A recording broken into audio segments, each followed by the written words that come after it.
Olá, amigas e amigos, muito boa tarde nesta sexta-feira, 15 de março. No próximo domingo, dia 17, a Operação Lava Jato completa 10 anos de sua estreia nas ruas. A história que começava naquele dia tinha tido, na verdade, seu roteiro desenhado 10 anos antes. Em 2004, o então juiz Sérgio Moro publicou uma análise da Operação Mãos Limpas, um caso famoso de corrupção, políticos e empresários na Itália da década de 1990. Tudo da Lava Jato estava nesse artigo: uso abusivo dos poderes de juízes e procuradores, prisões preventivas para arrancar delações premiadas, uso da imprensa para condenar no tribunal da mídia todos aqueles que fossem investigados. Sérgio Moro só não antecipou nesse artigo o papel que os Estados Unidos teriam na Lava Jato brasileira. E essa mesma imprensa que foi fundamental para a ascensão da Lava Jato foi também na sua queda, na sua derrocada. A partir de 2019, vimos a Vaza Jato, o noticiário a respeito de mensagens secretas trocadas por Sérgio Moro, Deltan Dallagnol e companhia. O atual presidente Lula teve as suas condenações anuladas e pôde voltar à cena pública. Deltan Dallagnol elegeu-se deputado federal pelo Paraná, mas foi cassado. Sérgio Moro ainda é senador também pelo Paraná, mas pode ser cassado também nos próximos dias. Mas depois de tudo isso, depois de uma década de Lava Jato, qual é o saldo dela afinal? O que ficou dela para o Brasil? É para uma entrevista sobre esses assuntos que eu, André Barrocal, repórter em Brasília, tenho hoje do outro lado da linha, lá no Rio de Janeiro, a Carol Proner. Ela que é advogada, é também integrante da Comissão de Ética Pública da Presidência da República. Então, a senhora, Carol, em primeiro lugar, eu agradeço a gentileza de nos atender. Muito boa tarde. Boa tarde, André. É um grande prazer estar aqui e falar desse tema tão importante para o país. Muito bem, e para aqueles que nos assistem nesse momento, eu deixo os recados tradicionais do início das nossas transmissões. Se você ainda não é um inscrito no canal de Carta Capital no YouTube, inscreva-se agora, clique aí no botão, curta, comente, compartilhe nossos vídeos. Se você gosta do nosso jornalismo, mas ainda não é um assinante da Carta, torne-se um agora também. Entre no site www.assinecarta.com.br e se informe a respeito das condições de assinatura. Então, Carol, eu lhe perguntaria inicialmente o seguinte: 10 anos de Lava Jato, qual é a sua visão hoje sobre o que foi essa operação? E eu destaco aqui para quem nos assiste que a nossa entrevistada é organizadora de um livro justamente sobre uma década de Lava Jato que deve ser lançado aí em breve. Bom, André, esse tema eu considero que é um dos eventos mais importantes do ponto de vista jurídico e que praticamente temos o dever de estudar, porque dele decorreu consequências jurídicas, econômicas e políticas da maior gravidade para o nosso país. A Lava Jato é considerada a maior operação de combate à corrupção que o país já teve, provavelmente na sua extensão, uma das maiores do mundo já empreendidas pelo sistema de justiça contra empresas, funcionários públicos, pessoas envolvidas em processos de corrupção e efetivamente identificando processos de corrupção. É importante frisar que é verdade, sim, que da Lava Jato decorreram processos de investigação que efetivamente eram processos de corrupção. Foi também a maior falta de oportunidade de combater a corrupção de forma legal, de forma institucional de um país. Em todos os sentidos e por todos os ângulos, a operação é considerada a maior articulação do sistema de justiça com o fim de combater a corrupção considerada sistêmica e transnacional. Esse aspecto internacional é bastante importante, a gente pode falar mais depois. E comumente são destacados aí como pontos positivos mais de 80 fases operacionais, milhares de mandados de busca e apreensão, dezenas de prisões temporárias e preventivas, bilhões de reais recuperados aos cofres públicos, segundo informações oficiais que constam aí nas páginas dos órgãos do sistema de justiça. Por outro lado, depois de 10 anos, né, as consequências negativas têm sido percebidas, calculadas, medidas como muito maiores do que as positivas. E nesse sentido é que eu digo que nós temos pelo menos 3 planos de grandes e graves consequências: político, econômico e também jurídico, propriamente jurídico desta operação. Então, para mim, eu posso falar disso um pouquinho, se você me permitir, do ponto de vista econômico. 3,6% de impacto no PIB, de perda de arrecadação, já em impostos, que é algo que pode ser medido, 47 bilhões de reais. Né? E do ponto de vista dos empregos, também se pode calcular na relação direta com as cadeias atingidas, 4,4 milhões de postos de trabalho. Isso em 2021. Se a gente estender para os dias de hoje, foi muito maior, mas 172 bilhões de desinvestimento. E sem contar os alvos do ponto de vista econômico, né? A indústria de óleo e gás, evidentemente, e o pré-sal em particular, a questão da construção civil, engenharia em geral, né? E as empresas, tem jornalistas que têm feito o estudo, o tipo de empresa que foi atingido, todas elas estruturadas num compromisso ou numa promessa de desenvolvimento nacional do Brasil como potência no futuro. E, nesse sentido, atinge vamos dizer, o projeto de Brasil como nação e como uma nação que tinha como objetivo também o fomento de determinadas áreas estratégicas. Do ponto de vista da política, que chamou muita atenção, a perseguição de determinados setores da política e determinados personagens em especial, né? Mas o uso do lawfare como uma forma estratégica de perseguir adversários políticos, né? Então, transformados nesse sentido mais teórico, mais, ao mesmo tempo, mais vulgar, naquelas mensagens da Vaza Jato, da spoofing, né, que aparecem como inimigos, como adversários a serem combatidos como inimigos da nação, etc. Então, uma estratégia programática que vem sendo aplicada em outros países também e que vem também com a ajuda de uma extraterritorialidade, que é um instrumento internacional de colaboração internacional em matéria de corrupção que visa determinados alvos econômicos, mas também políticos que muitas vezes, inclusive, coincidem, né? Governos progressistas, governos que aplicam políticas progressistas na América Latina como um todo. E o terceiro plano, que é mais próprio daquilo que a gente estuda na área do direito, que é o plano jurídico, essa expressão lavajatismo hoje, que se aplica a outras operações que às vezes não têm uma relação direta com a Lava Jato, que se tornou uma cultura de autoritarismo judicial, em colaboração com meios de comunicação, sem os meios de comunicação ecoando esse punitivismo, né? Sensibilizando a opinião pública que aparece nessa pesquisa, que legitimamente tem vontade de reagir contra o processo de corrupção, mas que produziu verdadeiros processos de execração pública, com julgamentos antecipados e ilegais. Nós fomos até o Papa Francisco, né, como líder político, tentando apelar para que ele pudesse fazer ecoar esse grito dos magistrados, dos juízes da América Latina, e ele até organizou recentemente um instituto com isso. Então, é nesse sentido, julgamentos antecipados ilegais ou sequer ainda processados contra empresários públicos e privados, contra servidores públicos em geral, contra estatais, contra empresas privadas também, de modo geral, inaugurando uma forma de criminalização antecipada, né, de determinados processos empresariais e políticos e governamentais, com grande prejuízo para a ideia de estatal, a ideia do regulador, a ideia do funcionamento regulado da economia.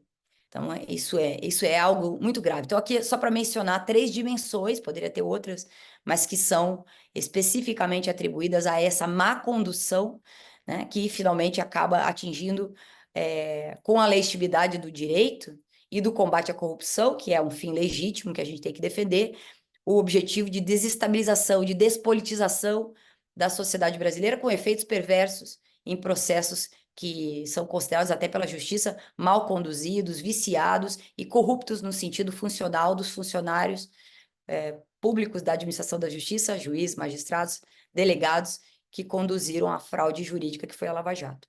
E a senhora mencionou aí o aspecto internacional da Lava Jato, e eu gostaria de explorar um pouco esse tema, mas antes peço ao Cacau, nosso produtor, para pôr no ar um primeiro material que a gente preparou para essa entrevista, que é um trecho de uma entrevista dada em março do ano passado pelo presidente Lula, no qual ele, Lula, fala sobre Estados Unidos e Lava Jato. Cacá, põe no ar aí o Lula.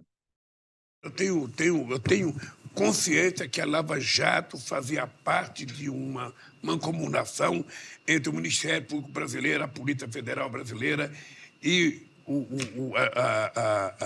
a Justiça Americana.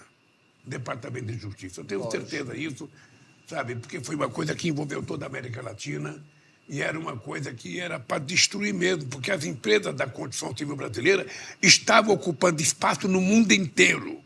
No mundo inteiro, as empresas brasileiras estavam ganhando licitação. Bom, Carol, então nós vimos aí a visão do presidente da República sobre o papel dos Estados Unidos, que na verdade seria o de combater a expansão brasileira, a expansão das empresas brasileiras, particularmente de empreiteiras aí pelo mundo. O que hoje, 10 anos depois, a senhora diria que está bem claro como caracterização do papel americano no que foi a Lava Jato? Primeiro de tudo, a gente não pode reclamar de um país hegemônico exercer hegemonia. Então, isso é a primeira questão, quer dizer, acho que ninguém pode se queixar ou reclamar que os Estados Unidos, a partir de uma ferramenta jurídica, econômica, monetária, financeira e de mercados abertos, exerça todas as ferramentas que possui atreladas a esse monopólio, nesse caso, tanto do sistema econômico financeiro como jurídico, né? Isso é algo que decorre desse hegemonismo financeiro. E muitas nações têm reagido a isso, tentando encontrar fórmulas de moedas alternativas, de sistemas de transferência de dinheiro alternativos. Tudo isso já foi mais do que testado como uma vulnerabilidade. Nós perdemos Samuel Pinheiro Guimarães recentemente, um importante, né, intelectual nesse sentido do Itamaraty, que alertava muito para as vulnerabilidades externas do Brasil. Essa é uma das principais de qualquer país e no Brasil não é diferente. Então, deixando claro que existe isso, que existe uma relação absolutamente assimétrica no sentido das trocas internacionais, nós temos que perceber que isso também acontece no jurídico e no judiciário. A correlação de forças é assimétrica, principalmente nas colaborações internacionais. Cooperações internacionais de todo tipo foram feitas sem a menor proteção dos interesses nacionais. Aqui deixando de lado fulano, ciclano, a questão fulanizada realmente que aconteceu, e nós temos aqui, efetivamente, o papel do Ministério Público de Curitiba recebendo agentes internacionais, isso está documentado, deveria merecer uma investigação interna mesmo, de corporação, para ver qual foi o nível da responsabilização de determinados agentes públicos, mas a verdade é que isso continua sendo exercido. Então, a fórmula da hegemonia existe. O que aconteceu aqui foi uma colaboração informal e danosa aos interesses nacionais, sem a proteção e sem o devido processo legal por parte de funcionários internacionais. Lula percebeu isso nesse vídeo. Outros atores internacionais também perceberam, e hoje, como presidente e investido nas funções de poder executivo, que era o que deveria ter funcionado naquele momento, seguramente está tomando as providências para que esse tipo de coisa não aconteça. O Ministério Público não pode estar dotado das ferramentas de autonomia e proteção, nesse caso aí, dos interesses nacionais em toda a sua extensão. Quando lesiona e compromete, inclusive o patrimônio público, é prerrogativa do Congresso Nacional, por exemplo. O Poder Legislativo também tem que poder opinar, eventualmente até negando atos internacionais gravosos ao interesse nacional. Então, o que aconteceu foi um escândalo. De certa forma, o judiciário brasileiro já percebe, através, né, daquelas filtrações, daqueles vazamentos da Operação Spoofing, que a forma de combater a corrupção com relação a esses empresários, com um tipo de conduta dos procuradores, não só na Lava Jato, como na Operação Greenfield, em outras operações conectadas, né, com fundos de pensão ou com empresários, foram realizadas sem o respaldo da lei, de forma abusiva, de forma suspeita, de forma intencional, com condenações ou com investigações previamente, de convencimento prévio, sem integridade. Então, de forma que um processo de corrupção que poderia ser bem feito, que poderia resgatar recursos desviados aos cofres públicos, enfim, foi feita de forma frágil e merece, sim, por parte das pessoas que foram investigadas dessa forma, uma correção, e isso significa eventualmente a suspensão de um acordo de leniência, a correção de valores, etc. A imprensa atualmente, que naquela época colaborou, fez um consenso em relação às formas arbitrais de atuação desses funcionários da justiça, agora se queixam, né? Puxa, os acordos de leniência vão ser suspensos, vão ser extintos? Não, primeiro que não vão ser extintos, estão sendo revisados e com todo o direito, dada a forma espalhafatosa e sem o devido processo legal que foram realizados esses processos que atingiram as empresas nacionais.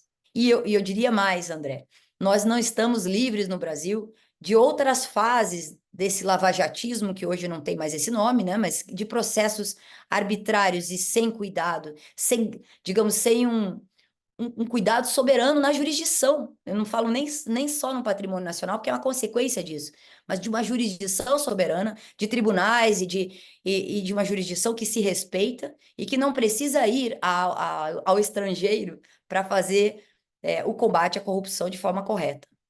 Carol, ainda sobre o aspecto, digamos, geopolítico da Lava Jato, as duas empresas brasileiras, a Odebrecht e a Petrobras, firmaram acordos de leniência com o Departamento de Justiça americano. A Odebrecht, em 2016, no valor de 2,5 bilhões de dólares, e a Petrobras, em 2018, no valor aproximado de 850 milhões de dólares. E esses dois acordos foram feitos debaixo de uma Lei de Práticas de Corrupção no Exterior, FCPA, na sigla em inglês. A senhora pode explicar para quem nos assiste o que é essa legislação e como o governo americano usa essa lei para defender os seus interesses nacionais e estratégicos? Bom, essa lei data da década de 70 e ela tinha como objetivo, obviamente, a questão do controle das práticas e da boa gestão, né, governabilidade, boas práticas, etc. Então, de certa forma, formas de atuação das empresas privadas, americanas sobretudo, tanto em território nacional como no exterior. Aos poucos, essa legislação ela vai estendendo a sua competência, né? E, como eu dizia antes, um país como os Estados Unidos sabe muito bem gestionar a sua hegemonia. Aos poucos, os procuradores que têm uma formação e uma capacidade do ponto de vista estatal de competências muito maior do que aqui, que acho que era o sonho desse procurador Dallagnol e seu grupo, que era ter competências e habilidades e credibilidade tal qual os attorneys americanos, com essas funções que eles têm lá. É verdade também que eles têm um código de ética, coisa que aqui a gente não tem no Ministério Público tal qual, não temos nada parecido, inclusive no recebimento de presentes e tal qual eles têm lá, né? Muito mais cuidadoso, inclusive, nesse sentido. Agora, lá, em alguns aspectos, eles têm uma vocação, e a lei de FCPA vai modificando nesse sentido e abrangendo, por exemplo, corrupção mais crime organizado, corrupção mais tráfico de drogas, corrupção mais terrorismo. Então, são legislações que vão sendo incrementadas, organismos e órgãos que vão cruzando com outras organizações de combate a terrorismo, combate ao tráfico de drogas, armas, todo tipo de crime transnacional, e esse emaranhado de normas criando uma rede muito difícil de escapar de uma criminalização, porque e de um processo também acompanhado de sigilos de todos os lados. Por quê? O argumento é que a corrupção sistêmica transnacional está entrelaçada a crimes transnacionais e uma cadeia criminosa que muito facilmente se esconde atrás de outros crimes. Portanto, o sigilo facilmente se justifica. E aqui no Brasil, nós rapidamente aplicamos sigilo ao contrato de leniência, porque as coisas estavam em andamento. Então, o interesse público justifica o sigilo na argumentação desse raciocínio, que, por sua vez, causa um temor muito grande de que isso possa vir à tona, venha a público, etc., e possa atrapalhar as investigações. Então, os contratos de leniência foram feitos com esse espírito de filme policial que está aí na Netflix, vários desses, que mostram, né, o emaranhado de criminalização que acontece, dado que essas ações econômicas acontecem no sistema transnacional de transferência de dinheiro, de ativos, etc., e cruza as fronteiras, portanto, contas internacionais, contas na Suíça, agora não é mais na Suíça, qualquer país tem, europeu mesmo, tem aí paraísos fiscais ou então acessos de bancários não controlados pelo Estado.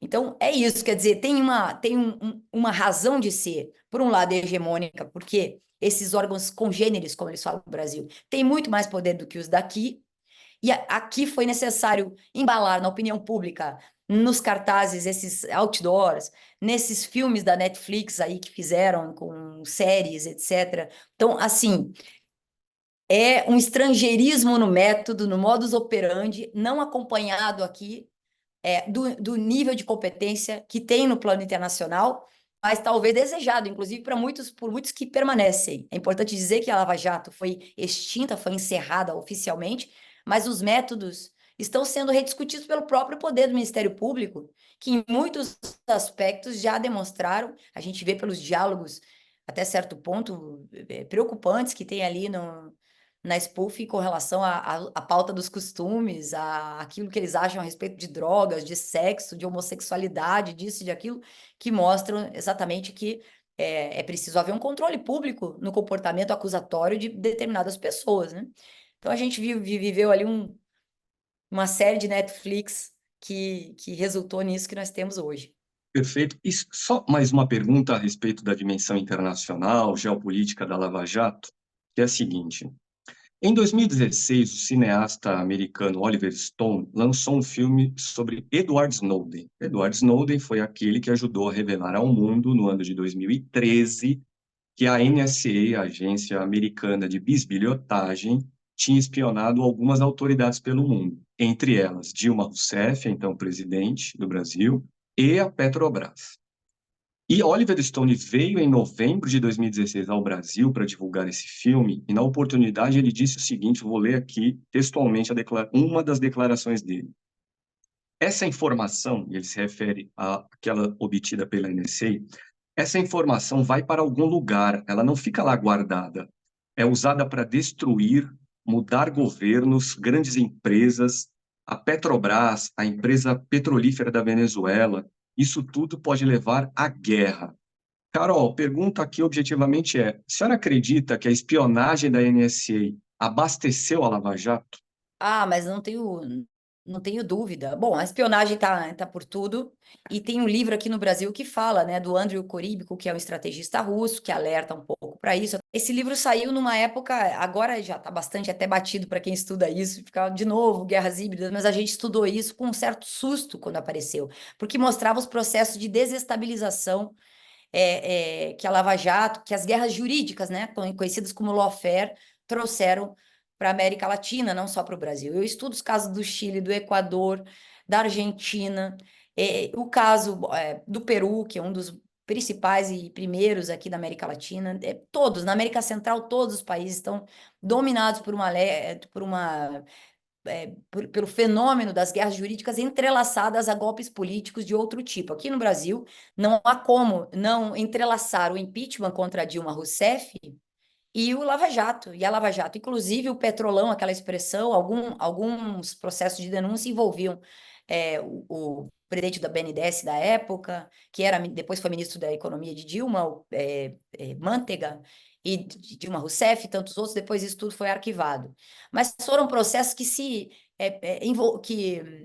entrelaçaram como estratégias que foram denunciadas pelo Snowden, e isso envolve também outros inimigos mundiais, como é o caso do Assange, que é um caso que eu estudo há muitos anos, desde 2012, né?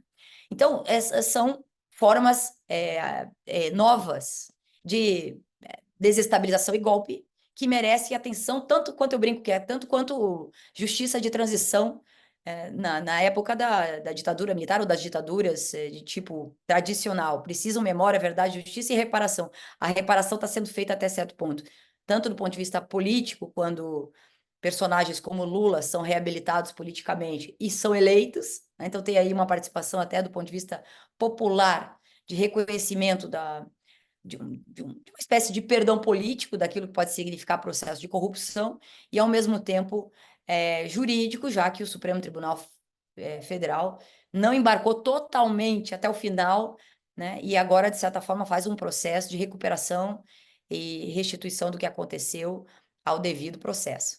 O acordo da Petrobras com os Estados Unidos, já me referi a ele, com o governo americano, acordo do ano de 2018, no valor de 850 milhões de dólares, ele previa que a maior parte desse dinheiro, cerca de 600 milhões de dólares, viessem para o Brasil e dessem a origem a um fundo que seria administrado pela Força Tarefa da Operação Lava Jato. um fundo de aproximadamente 2,5 bilhões de reais. A senhora diria que esse fundo caracteriza claramente que a Operação Lava Jato tinha fins e projetos políticos? Tanto que teve, né? O próprio autor desse fundo depois se candidatou e foi vencer as eleições, depois foi cassado, né? E agora estamos aí vendo também o caminho do senador Sérgio Moro, mas Deltan Dallagnol fez isso, inclusive até porque não teve mais caminho profissional, né? Estava a ponto também, talvez, de sofrer a punição mais dura que o Ministério Público já teve na sua história. Acabou não sendo processado pelo CNMP, saiu antes das inúmeras, já nem me lembro quantas denúncias que envolviam, desde o PowerPoint até esse gesto mais agressivo do ponto de vista ambicioso econômico. Então, ele foi atrás dessa ferramenta absolutamente ilegal, que foi a construção de uma fundação privada para gestionar dinheiro de leniência, que é um dinheiro, em tese, um dinheiro público, um dinheiro de multas por má gestão, né, dos recursos públicos em determinada situação e que lesionariam e que serviriam para formar vamos dizer, para criar um fundo de indenização aos danificados, aos que foram prejudicados como acionistas, e também para criar boas práticas de combate à corrupção na sociedade. O que gerou, por sua vez, uma outra forma de corrupção que a gente tem que ficar muito atento, André. Eu acho que isso é uma coisa que está agora na ordem do dia. Esses intermediários, tipo Transparência Internacional, essas ONGs que, conectadas à Transparência Internacional, receberam recursos para fazer boas práticas em matéria de transparência, que eventualmente até nem sabiam qual era realmente a ferramenta. Mas a Transparência Internacional merece ser investigada no país, como está sendo no México, como é na Rússia, como é nos países do leste europeu. São absolutamente ingerentes esses diretores e se imiscuíram no nosso meio jurídico, ajudando ONGs jurídicas, ajudando coleguinhas de ONGs. Aqui eu não faço juízo de valor por quem recebeu o dinheiro, mas eles são intermediários de ingerência internacional. Ou a gente presta atenção nessa geopolítica da conspiração da Lava Jato para desestabilizar o país, ou novamente cairemos nessa conversa, porque tem muita ONG com desculpa, ou com o argumento, ou mesmo com a licença da transparência, que é algo que é, vamos dizer assim, indiscutível, né? E hoje tem muito o compliance, a transparência ou métodos de boas práticas na área ambiental. Outra vez, eu acho que nós estamos muito vulneráveis nessa área, que eu venho de um ano de estudos no BNDES e percebo lá, e também estudos meus com o meu grupo, percebendo que já tem empresas processadas pelo Departamento de Justiça americano por tribunais especializados nos Estados Unidos, com sentenças unilaterais, sem direito de defesa, na área ambiental, quando a taxonomia internacional sequer está ainda padronizada, uniformizada, sequer está aceita como modelo para, vamos dizer assim, investigação. Então, as empresas já estão sendo processadas pelo chamado greenwashing, que, na minha opinião, eu tenho estudado isso, é um lawfare verde. Então, pode até ser que haja má-fé ambiental. Nós estamos com um planeta aquecido, todo mundo sente muito calor, todo mundo sente muito frio, todo mundo sente medo da chuva, de uma enchente, etc.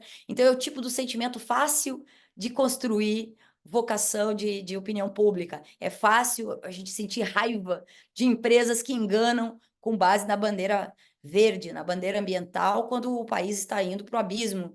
Então, é mais abstrato ainda do que o argumento da corrupção internacional, que também é genérico, você entende? Então, assim, vamos em mau caminho. Se nós não estivermos como Estado, com as instituições íntegras, com um processo de leitura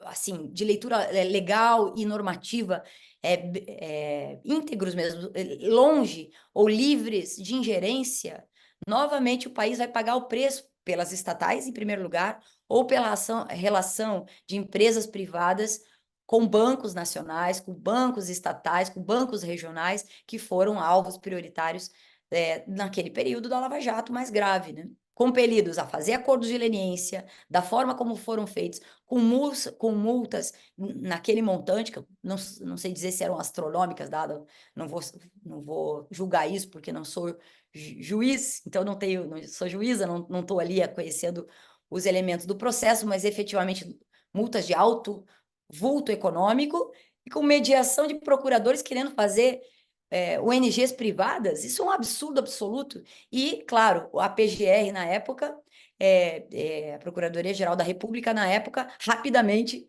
percebendo a vulnerabilidade institucional do próprio Ministério Público, abafa o caso, né? Encerraram o assunto, disseram, meu amigo, aqui você foi longe demais. A própria Transparência Internacional disse, Dallagnol, não faça isso, né? Tem aí os áudios, os diálogos que mostram, não vá tão longe, e ele foi muito ambicioso. Tanto foi ambicioso ele, quanto Sérgio Moro, ao aceitar sair do cargo de juiz e ser ministro da Justiça. Acho que se pudessem refazer a história, eles não teriam ido tão longe, né? Rapidamente aqui para informar para quem nos assiste, esse fundo ou fundação da Lava Jato é de 2,5 bi de reais, ele foi proibido pelo Supremo Tribunal Federal no ano de 2019, e um outro fundo que teria participação de alguma forma em sua gestão, também com recurso da Lava Jato, gestão por parte da ONG Transparência Internacional, está ela, a ONG, sob investigação por ordem do Supremo. Mas, Carol, então, a senhora mencionou aí Sérgio Moro, que deixou o mundo jurídico para entrar na política no governo Bolsonaro, e eu gostaria de pedir ao Cacau, nosso produtor, para pôr no ar uma coletânea de declarações de Bolsonaro, são 3, desde o primeiro dia em que convidou e Moro aceitou ser ministro da Justiça, até o dia em que Moro deixou o governo Bolsonaro, deixou o cargo de ministro da Justiça. Cacá, vamos lá com essa coletânea do Bolsonaro? Tenho um profundo respeito por ele, o que me fez, acabando as eleições, convidá-lo para a gente bater um papo e, quem sabe, né, acertar a vinda dele para a Justiça, como ele aceitou, como estava aberto para ele também a questão do Supremo no futuro. Eu fiz um compromisso com ele, porque ele abriu mão de 22 anos de magistratura. Eu falei, a primeira vaga que tiver lá está à sua disposição. Obviamente, ele teria que passar por uma sabatina no Senado. Uau. Eu sei que não lhe falta competência para ser aprovado lá, mas uma sabatina técnico-política, tá certo? Então, o Moro, eu vou honrar esse compromisso com ele. Mais de uma vez, o senhor Sérgio Moro disse para mim, você pode trocar o Valeixo, sim, mas em novembro, depois que o senhor me indicar para o Supremo Tribunal Federal. Bom, Carol, nós vimos aí bem claramente que desde o início, desde a entrada de Sérgio Moro no ministério de Bolsonaro, já havia o objetivo de chegar ao Supremo Tribunal Federal. Eu gostaria de ouvi-la sobre essa trajetória de Moro. Tirou o adversário de Bolsonaro da eleição de 2018, Lula, entrou no governo Bolsonaro e entrou no governo Bolsonaro para usar o governo como trampolim para chegar até o Supremo. Lembrando, André, que antes do Supremo, ele fez uma parada estratégica no Ministério da Justiça, que dali também ele foi muito bem, eu diria até instruído. Bom, primeiro antes, como ministro, fazendo elogios durante ainda o cargo de juiz, né, no processo de julgamento da Lava Jato, na condução da Lava Jato, fazendo elogios ao candidato à presidência da República, manifestando-se politicamente quando ele exercia a concentração de poder da Lava Jato, que tirou o outro candidato das eleições. Então, o comportamento de manifestação em relação às eleições foi marcante daquele momento. Pois ele é escolhido ministro e ele entra. E a primeira coisa que faz, em janeiro daquele ano, já investido na função de ministro, não foi reunir um ministério, criar gabinete, foi viajar para os Estados Unidos.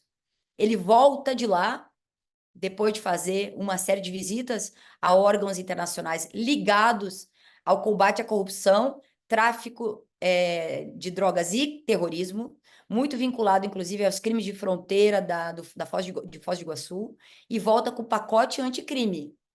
No pacote anticrime, se você também se lembrar, André, ali tem uma série de questões que estão ligadas hoje ao que se discute até os dias de hoje, vinculados, por um lado, ao atendimento da pauta bolsonarista ligada à violência, e desde, vamos dizer, do perdão a crimes vinculados, né, à segurança pública, toda uma forma flexível de entender o aumento do autoritarismo policial, digamos assim, de modo geral, mas aí uma série de leis modificadas, de proposta de modificação legislativa, e do ponto de vista da Lava Jato, que é o que interessa o que a gente está falando aqui, havia um capítulo específico que autorizava o Ministério Público a realizar atos internacionais sem submissão ao Congresso Nacional, que é o mais interessante. Então, vinculava ao futuro, quer dizer, uma modificação legislativa, e nesse caso até constitucional, né,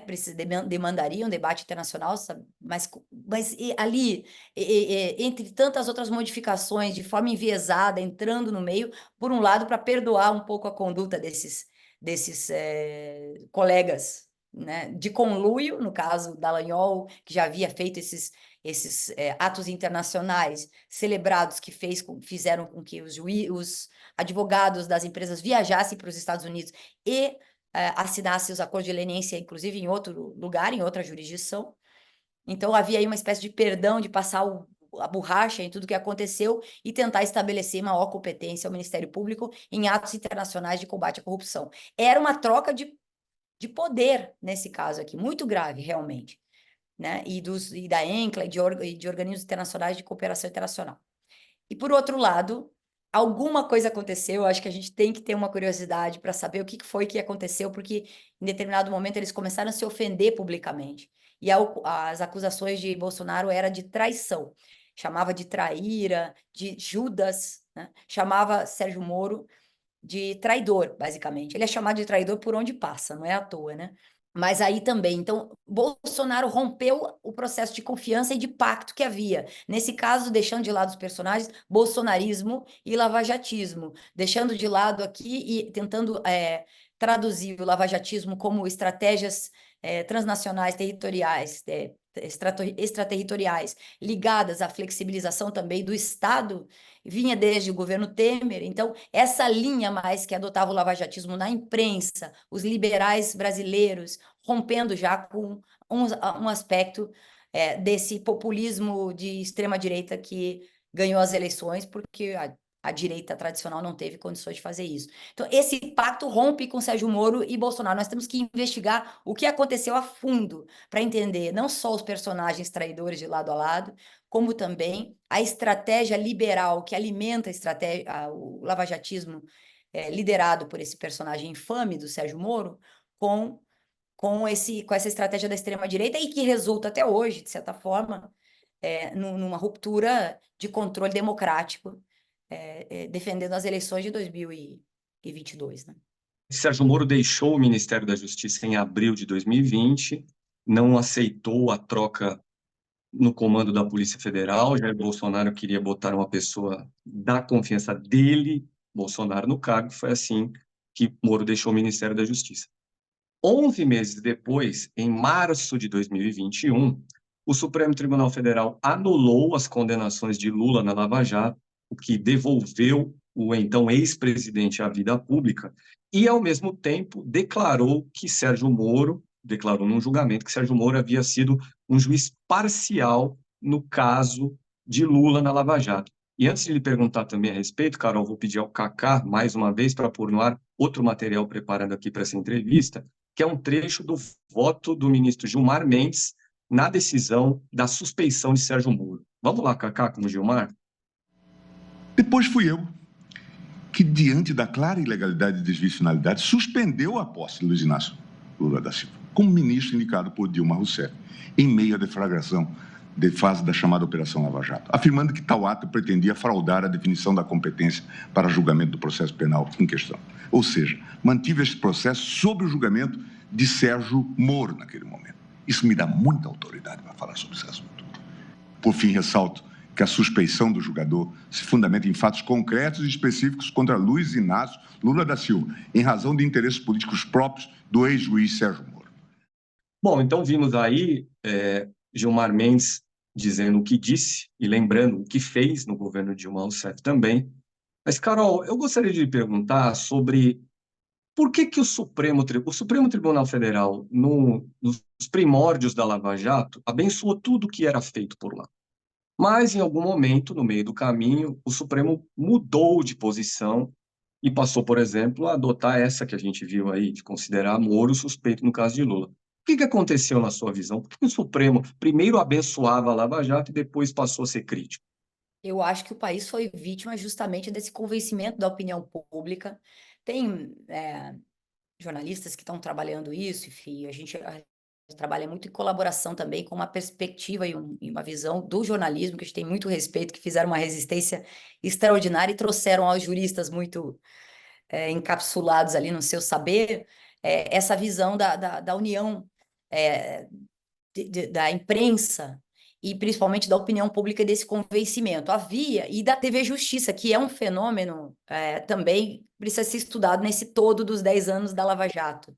A TV Justiça traz um protagonismo inaudito aos juízes do Supremo, que no passado, os ministros do Supremo, que no passado deliberavam de outra forma, né? Como outros ministros de outros tribunais na Europa, para citar a corte alemã, que é muito citada por eles próprios nas decisões. Então, assim, essa exposição pública tem virtude, sem dúvida nenhuma, a gente poderia aqui ficar defendendo sem problema nenhum a questão da transparência das decisões, o convencimento da população a respeito de determinadas teses de interesse constitucional, de interpretação constitucional, não há dúvida nenhuma, mas, por outro lado, também a exposição pode fazer com que determinados juízes, ou nesse caso decisores, ministros, tenham uma suscetibilidade em relação a essa opinião pública. A opinião da maioria das pessoas que estudam esse caso é que houve, sim, uma pressão muito grande a respeito da conduta, das decisões, para que permitissem que, finalmente, um grande processo de combate à corrupção acontecesse.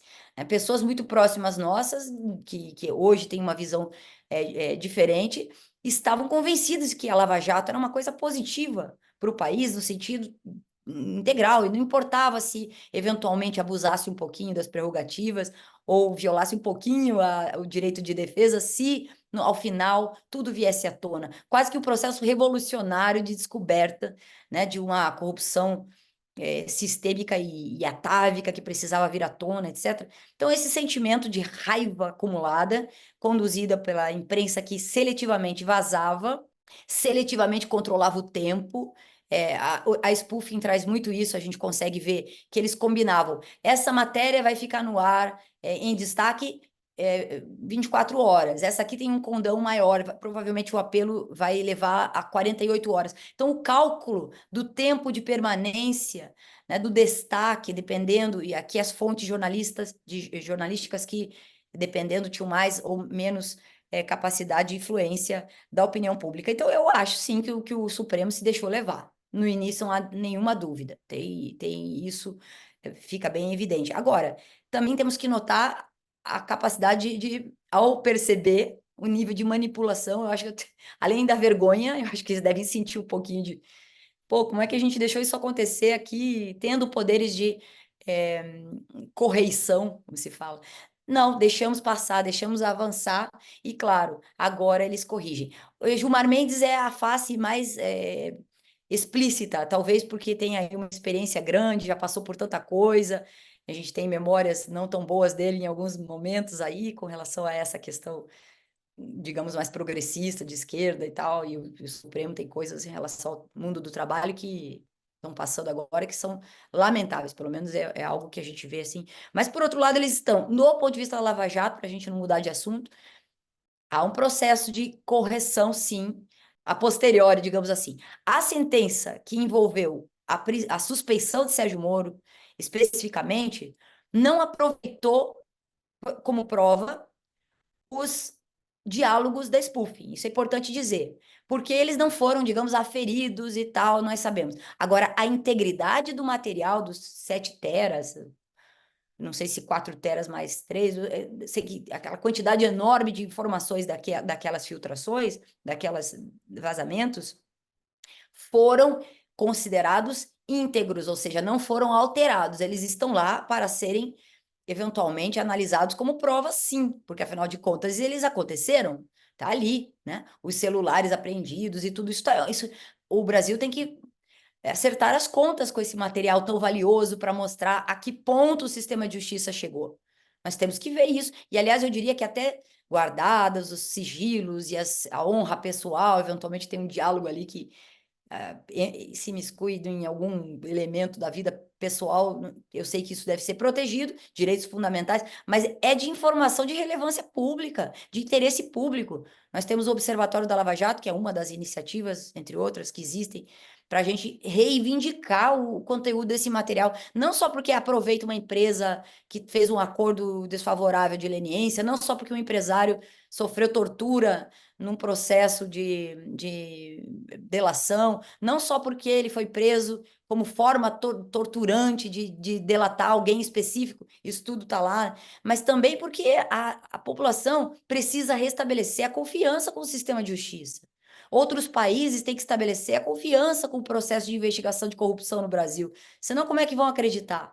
Vão botar suas empresas aqui, suas filiais aqui, suscetíveis a esse tipo de comportamento medíocre, vergonhoso, inclusive corrupto do ponto de vista funcional? Não é possível, né? Então, isso é muito grave. Gilmar Mendes é um dos ministros que tem isso, talvez como uma dor muito grande, porque passou por ele e ele se manifestou. Outros ministros, como o atual ministro da Justiça, o ministro Ricardo Lewandowski, que fez um trabalho também extraordinário, extraordinário. O Brasil tem uma dívida com ele.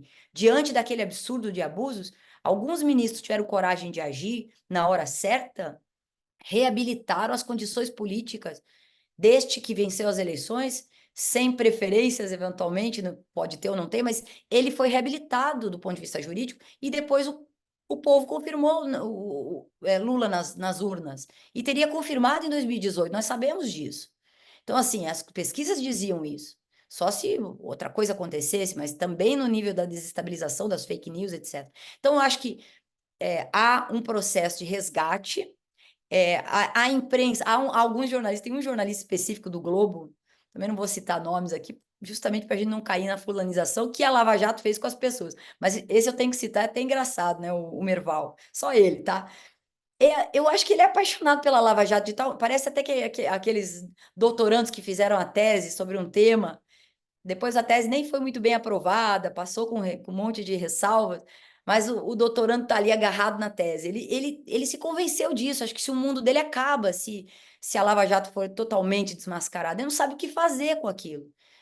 E é uma paixão muito grande que ele tem. Ele está apaixonado pela tese.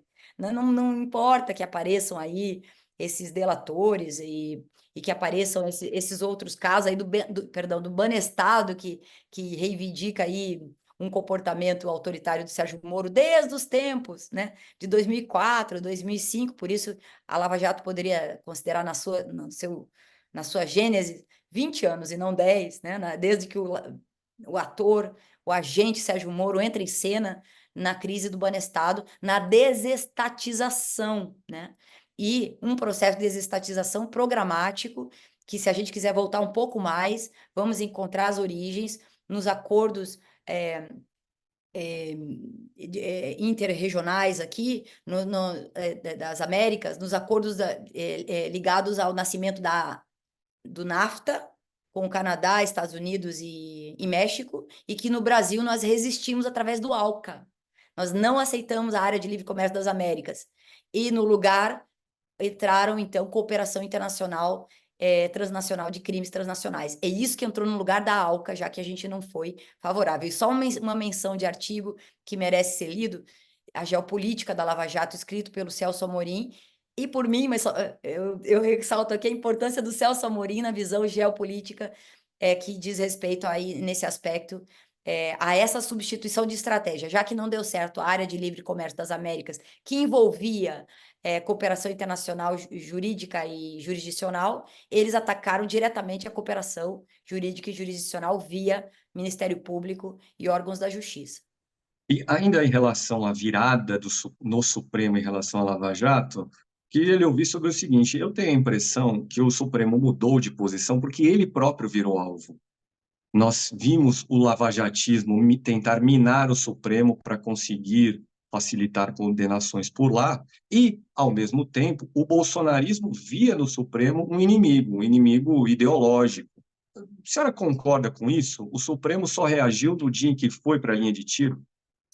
Eu acho que sim, em parte é isso. Eu acho que a elite liberal do país, que fez acordo em 2018 muito confortavelmente, muito gostosamente ali em 2018, com a prisão do Lula, com a dificuldade do Haddad de se expressar diante daquela violência toda que havia, as negativas e a prisão do Lula, a prisão política daquele personagem que ganharia as eleições. Depois desse pacto, desse grande pacto e desse desfazimento que a gente não sabe bem as razões, que passam aí pelo lavajatismo e bolsonarismo, nós temos o avanço do bolsonarismo, o avanço da violência. Do ponto de vista econômico, as cadeias de corrupção trocaram, sei lá, alguns modelos por outros. Nós temos aí toda a questão das armas, dos jogos de aposta, da saúde depois, com pandemia, e aqueles crimes cometidos ligados aí aos hospitais e a transição desses equipamentos de proteção individual, as EPIs, respiradores, toda aquela confusão. Inclusive, Bolsonaro decreta o fim da Lava Jato quando a Lava Jato começa a investigar o setor de saúde. Lembrem disso também, isso é importante dizer, que a Lava Jato, tal qual, oficialmente é fechada ali. Tem essa linha dos abusos exagerados ligados a essa corrupção mais vulgar aí, das contravenções e das máfias, todas ligadas ao bolsonarismo. Por outro lado, esses ataques, que daí eu acho que, do ponto de vista de ingerência internacional, eu não sou especialista nisso, mas passa muito por essa vinculação com o Steve Bannon e a extrema-direita mundial, o Trump agora e tal, mas que atravessava uma outra direção de ingerência internacional, que não necessariamente o Deep State, Estados Unidos, que eles falam, não necessariamente esses órgãos de justiça americana, mas uma coisa mais da extrema-direita. Eu não sei até que ponto eles se coordenam lá nos Estados Unidos para fazer as guerras de desestabilização pelo mundo. Às vezes são opositores, às vezes se unem. Eu não sei até que ponto as redes sociais se unem nisso. Eu já me perco um pouquinho nisso aí da Facebook, do Twitter, do X, sei lá, até que ponto cada um deles faz parte dessa estratégia. Mas, sem dúvida nenhuma, os juízes do Supremo, os ministros do Supremo, se dão conta de que a República, vamos dizer que as instituições e os poderes estão realmente em risco. Lembre daquelas manifestações que jogavam fogos de artifício ali no prédio do Supremo Tribunal Federal, que vão resultar naquela barbárie do 8 de janeiro, né, daquela quebração toda. Mas ali, se pudesse, aquela Bia Kicis, aquele grupo mais fervoroso, se pudessem, no lugar de jogar fogos de artifício, jogar bombas, jogariam bombas. Ali já tinha o roteiro, né, do que viria a ser. E depois, agora, a gente está vendo aí a minuta do golpe. Eles tinham... hoje, aliás, é um dia importante, né, para o bolsonarismo, no sentido das acusações. Eu estava vendo ali a quantidade de medidas que estão sendo... que eles avançam, porque o uso da minuta, né, segundo esse general do Exército, estava realmente em andamento, quer dizer, a minuta do golpe já programaticamente. Então, eles estavam preparados em todos os aspectos. Então, a gente viu ali. E aí os ministros se moveram e as elites se moveram para segurar isso. Agora, quer dizer que vão se mover para segurar a legalidade efetiva e o direito dos partidos políticos de esquerda de continuarem governando o país se ganhar as eleições, vão permitir que as normas aprovadas no dia seguinte do afastamento de Dilma Rousseff, que são todas de desestatização. O BNDES, que eu trabalhei agora um mês, tinha um setor, um departamento de desestatização, né? Agora a gente está vendo a Petrobras não pode fazer modificações, ou não pode exercer, melhor dizendo, não pode exercer no caso, o governo, o direito de acionista, nesse caso, prioritário para as questões nacionais e de desenvolvimento, não pode fazer investimentos, que é a própria vocação da empresa, porque isso ataca o interesse dos acionistas estrangeiros, dos principais acionistas, né, e prejudica a empresa, etc. Então, assim, é um assalto ao Estado, um assalto às condições do Brasil, desenvolvimento futuro. E grande parte dessa elite foi morar em Portugal, os que têm melhor gosto, outros em Miami, no meu ponto de vista. Alguns foram para Paris, para Londres, mas a maioria foi ali, fizeram um grupo ali de brasileiros falando mal do Brasil, e em Miami, e assim nós vamos. Se eles não têm mais interesse do Brasil, realmente vão para fora, mas daí tem outros problemas ligados à legislação e à convivência de outras culturas. Agora, aqui, lesionário, é um pensamento imediatista, presentista e de grande oportunismo, que se aliou em 2018 e que se alia agora de novo, né? Eu não sei até que ponto essa firmeza, que de certa forma se transveste nas decisões do Supremo Tribunal Federal, evitando o avanço do bolsonarismo e da extrema-direita como força política de negação de tudo, de direitos, de instituições e tal, não funcionará em algum momento para também negar a legitimidade da participação política na forma de voto, na forma de mandatos, com qualquer outro tipo de desculpa, pedalada, corrupção do PT ou coisa parecida.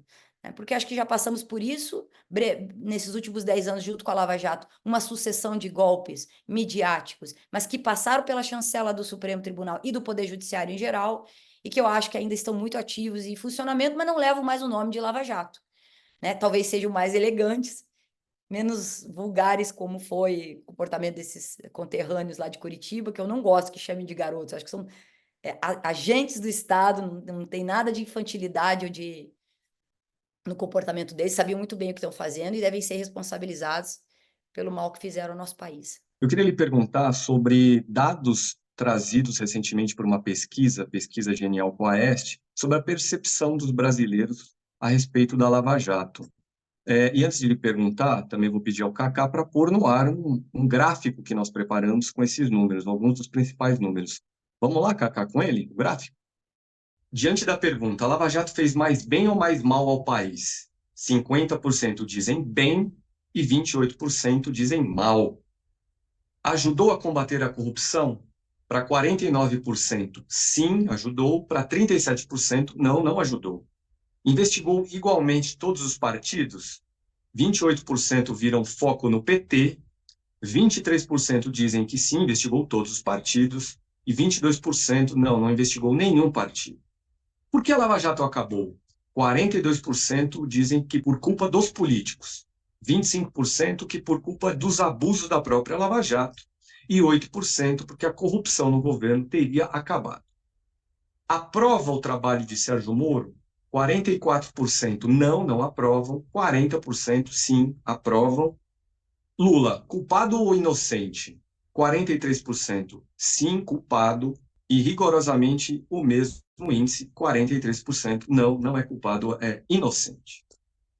Bom, Carol, eu queria destacar aqui para lhe perguntar 2 conjuntos de dados. Primeiro, o entrevistado foi perguntado, Lula é culpado ou inocente? Rigorosamente, empate rigoroso. 43% acham que ele é culpado, 43% acham que ele é inocente. Em relação a Sérgio Moro, fez um bom trabalho ou não? 40% acham que sim, 44% acham que não. Eu entendo que esses números mostram que a Lava Jato pode estar enterrada nesse momento em carne e osso, mas o espírito dela segue vivo na sociedade, não? Qual a sua avaliação sobre esse retrato trazido pela pesquisa? Eu acho, André, que essa pesquisa e esses números teria que avaliar com mais calma, mas sem dúvida nenhuma, porque retratam a opinião pública, demonstram que a opinião pública precisa ter uma resposta a respeito do que aconteceu. Quer dizer, justamente os mesmos meios de comunicação que compraram uma versão vazada seletivamente num período histórico com tantas consequências que agora atestadas pelo próprio judiciário, que no passado deixou passar e agora não está deixando, cobrem, de certa forma, explicam, não o que você está fazendo aqui agora, rememorando os 10 anos, mas lembram do que aconteceu, dizendo, olha, agora, tá vendo, estão querendo eliminar os processos de combate à corrupção, agora tem um processo de negação dos... Não, eu acho que nós precisamos entender o que aconteceu. As consequências para a construção civil estão aí, e não necessariamente, inclusive, outras empresas estrangeiras ocuparam esse lugar. Muitas vezes as obras ficaram paradas, os setores atingidos não conseguiram se reerguer, até porque tem toda uma questão de trazer novos setores para a indústria brasileira, construção novamente da cadeia de emprego e renda, tudo isso. Ou seja, as consequências são visíveis e a imprensa deveria também fazer o seu papel, né, de memória do que aconteceu e resgatar e autocrítica, realmente. Cobram autocrítica dos partidos políticos, de determinados personagens, e a imprensa não vai fazer a autocrítica do que fez, né, de como comprou uma versão completamente parcial do combate à corrupção. Então, esse tipo de pesquisa mostra que nós estamos vulneráveis a personagens como esse, que apesar de defenestrado da vida política, da vida jurídica, no sentido como juiz praticamente foi obrigado a sair da profissão, como advogado, então, a qualidade dele foi por muito pouco tempo e a qualidade duvidosa. Ele entrou na fase de recuperação judicial da empresa que ele ajudou a quebrar. Quer dizer, do ponto de vista da integridade, vamos conversar sobre isso, né? Agora, imagina, e também agora defenestrado também pelo judiciário que o declarou suspeito e nunca vai perdoá-lo. Ele é um grande traidor nacional, como político, como juiz, como advogado, né? E como vamos dizer, como brasileiro mesmo, tendo viajado, integrado forças-tarefas com interesses de ingerência internacional, ingerência no nosso interesse nacional. Então, eu acho que essa pesquisa, para concluir, eu acho que demonstra que o jornalismo, né, os economistas também, para comprovar tudo o que aconteceu, mas os jornalistas têm que fazer um esforço para evitar essa vulnerabilidade, né, tanto, por um lado, de novos personagens nefastos, como também dessa perseguição a um personagem político que, de novo, ganhou a eleição, no caso do ex-presidente Lula, atual presidente Lula, que sofre e que segue sofrendo preconceito ecoado por esse período do lavajatismo, na percepção que as pessoas têm dele a respeito de corrupção, mas que foi isentado pela justiça brasileira. Muito bem, Carol. Então, com essa sua resposta, eu encerro a nossa entrevista e gostaria, mais uma vez, de agradecê-la pela gentileza de ter atendido ao nosso pedido. Muito obrigado. Prazer enorme é meu. Muito obrigada. Muito bem, para aqueles que nos acompanharam até agora, eu vou repetir os recados do início da transmissão. Não é inscrito no canal da Carta no YouTube ainda? Inscreva-se agora, clique aí no botão, curta, comente, compartilhe nossos vídeos, em especial esse que você acabou de assistir. Gosta do nosso jornalismo, mas ainda não é um assinante da Carta? Torne-se um agora também. Entre no site www.assinecarta.com.br e se informe a respeito das condições de assinatura. Então é isso, eu fico por aqui. Um grande abraço a todos e até a próxima semana com mais um Poder em Pauta.